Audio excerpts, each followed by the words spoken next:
Hello students, आपका मेरे channel Hindi teacher में स्वागत है। आज हम इस वीडियो में करेंगे भगवान के डाकिए कविता के प्रश्न उत्तर। तो चलिए शुरू करते हैं। पहला प्रश्न है, कवि ने पक्षी और बादल को भगवान के डाकिए क्यों बताया है, स्पष्ट कीजिए। इसका आंसर है, पक्षी और बादल प्रकृति के संदेशों को एक स्थान से दूसरे स्थान पर ले जाने का कार्य करते हैं।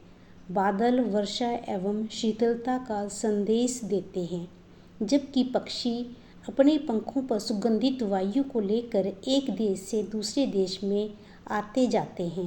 प्रकृति के ये दोनों तत्व अपने अपने कार्य को सुचारू रूप से निभा रहे हैं, इसीलिए कवि दिनकर ने इन्हें भगवान के डाकिए कहा है।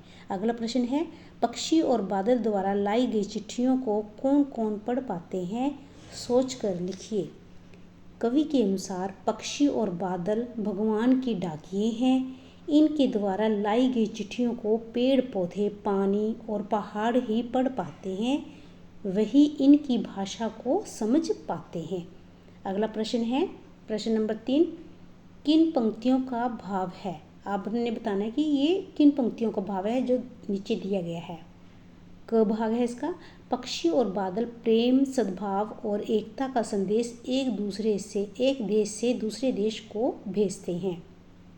इसका आंसर है, मगर उनकी लाई चिट्ठियाँ पेड़ पौधे, पानी और पहाड़ बाँचते हैं। ख भाग है, प्रकृति देश में भेदभाव नहीं करती। एक देश से उठा बादल दूसरे देश में बरस जाता है।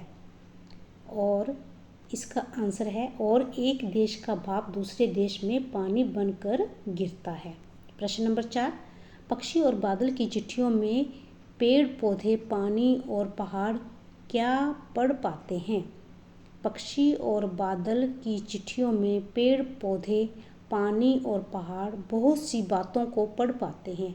पक्षी और बादल प्रेम, सद्भाव और एकता का संदेश एक देश से दूसरे देश को भेजते हैं। वे यह भी पढ़ते हैं कि प्रकृति देश विदेश में भेदभाव नहीं करती। एक देश से उठा बादल दूसरे देश में बरस जाता है। पक्षी व बादल की चिट्ठियों में भगवान का संदेश होता है। मनुष्य स्वयं को देशों में न बांटकर सद्भावना के साथ मिलजुल कर रहे। भगवान की ये चिट्ठियाँ सिर्फ प्रकृति ही पढ़ सकती है। नदी, हवा, पेड़ पौधे, फूल इत्यादि अपना जल, सुगंध, फल समान रूप से लोगों में बांटते हैं, कभी किसी के साथ भेदभाव नहीं करते। इसके विपरीत मनुष्य भेदभाव और ईर्ष्या में उलझा रहता है, इसलिए उसका इन संदेशों को पढ़ना असंभव है। अगला प्रश्न है, एक देश की धरती दूसरे देश को सुगंध भेजती है, कथन का भाव स्पष्ट कीजिए। इसका आंसर है, एक देश की धरती दूसरे देश को सुगंध भेजती है। पंक्ति के माध्यम से कवि ने कहा है कि एक धरती दूसरी धरती को प्यार और सौहार्द भेजती है। जहाँ सुगंध प्रेम और भाईचारे का प्रतीक है, सद्भाव और प्रेम रूपी सुगंध एक देश से दूसरे देश में जाकर प्यार और उत्साह का वातावरण बनाती है। यदि लोग इसका सही अर्थ समझ लें तो देशों के बीच के कई विवाद स्वयं ही हल हो जाएंगे। अगला प्रश्न है, प्रश्न नंबर 6, पक्षी और बादल की चिट्ठियों के आदान प्रदान को आप किस दृष्टि से देख सकते हैं। पक्षी और बादल की चिट्ठियों को हम प्रेरणा के रूप में देखते हैं। ये हमें विश्व में एकता बनाए रखने की बात बताते हैं। प्रकृति इनके द्वारा एक देश को दूसरे देश से जोड़ने का काम करती है। ये ईश्वरीय संदेशों को एक दूसरे तक पहुंचाकर सभी में प्रेम और सद्भाव की भावना जागृत करते हैं। ये हवा के माध्यम से जहाँ लोगों के जीवन को सुगंधित और आनंद मगन करते हैं, वहीं ये जीवन में खुशी के क्षणों और प्यार भरी मुस्कान की वर्षा करते हैं। अगला प्रश्न है, आज विश्व में कहीं भी संवाद भेजने और पाने का एक बड़ा साधन इंटरनेट है। पक्षी और बादल की चिट्ठियों की तुलना इंटरनेट से करते हुए 10 पंक्तियाँ लिखिए। तो चलिए शुरू करते हैं। इसका आंसर है, आज के युग में चारों ओर इंटरनेट का जाल फैला हुआ है।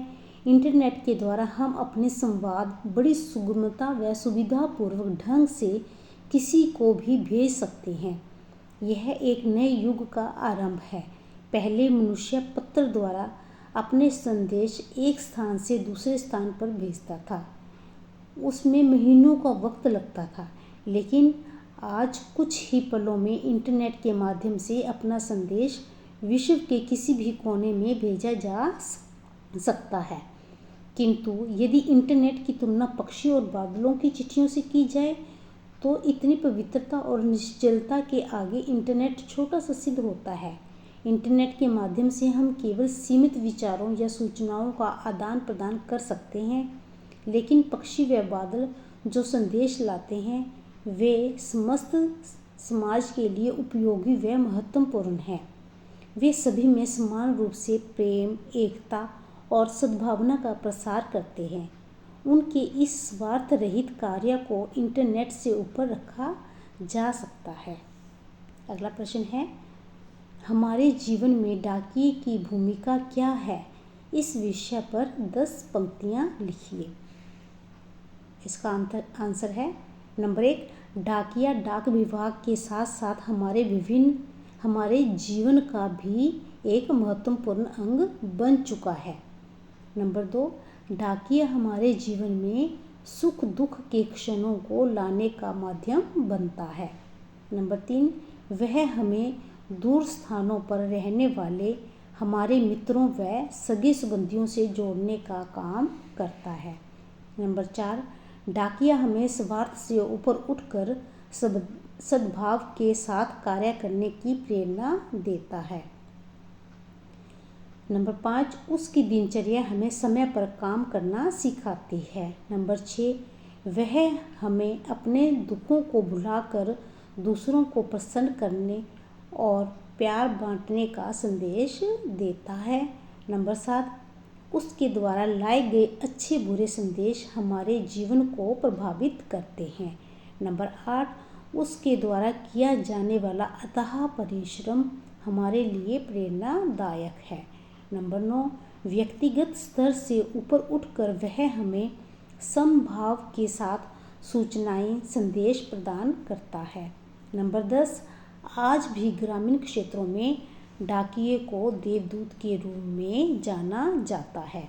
अगला प्रश्न है, डाकिया इंटरनेट के वर्ल्ड वाइड वेब www, ये ठीक है जी, www की फुल फॉर्म होती है वर्ल्ड वाइड वेब, तथा पक्षी और बादल, इन तीनों संवाद वाहकों के विषय में अपनी कल्पना से एक लेख तैयार कीजिए। लेख लिखने के लिए आप चिट्ठियों की अनूठी दुनिया पाठ का सहयोग ले सकते हैं। ये जो हमने लेख लिखना है, पाठ है जो चिट्ठियों की अनूठी दुनिया, उसकी में से भी हम कुछ पंक्तियाँ ले सकते हैं। तो चलिए शुरू करते हैं। आज का मानव भौतिकता के वातावरण में स्वार्थी बनता जा रहा है, लेकिन डाकिया अपनी भूमिका परंपरागत रूप में निभा रहा है। वह हमारे संदेशों को हम तक पहुंचाकर हमें उल्लासित और आनंदित करता है। वह हमें हमारे सगे संबंधियों से जोड़ने का काम करता है। वह हमारे जीवन का एक महत्वपूर्ण अंग बनकर हमें खुशी के क्षण प्रदान करता है। कंप्यूटर आधुनिक विज्ञान का अद्भुत करिश्मा है, जिसने सारे विश्व को अपने आकर्षण में जकड़ लिया है। वैज्ञानिक प्रस्थान हो या औद्योगिक प्रतिष्ठान, बैंक हो या बीमा निगम, रेलवे स्टेशन हो या बस डिपो, सार्वजनिक स्थल हो या सेना का मुख्यालय, सभी जगह कंप्यूटर का बोलबाला है। यही आज के बुद्धिजीवियों के चिंतन का विषय बन रहा है और यही स्कूल कॉलेजों में विद्यार्थियों की रुचि का केंद्र है। इसके साथ संपूर्ण विश्व तकनीकी युग की ओर अग्रसर हो चुका है। इसकी वेबसाइट्स ज्ञान बढ़ाने और आवश्यकताओं की पूर्ति का साधन बन रही है। हमारे नेता भी यह मानने लगे हैं कि बिना कंप्यूटर के देश सर्वोन्मुखी विकास की ओर अग्रसर नहीं हो सकता। इसलिए रेडियो, टीवी इसी विकसित अन्वेषण का उच्च स्तर में गुणगान करने में लगे हैं। बादल और पक्षी प्राकृतिक संचार के अद्भुत साधन हैं। ये प्रकृति के संदेशों को लाने ले जाने का काम करते हैं। ये दोनों भगवान के प्राकृतिक डाकिए हैं। यह बात अलग है कि हम इनकी भाषा नहीं समझ पाते और न ही इनकी लाई चिट्ठियों को पढ़ पाते हैं, लेकिन इनके द्वारा लाई चिट्ठियों को पेड़ पौधे, पानी और पहाड़ अपने अपने तरीके से हमें सुनाते हैं।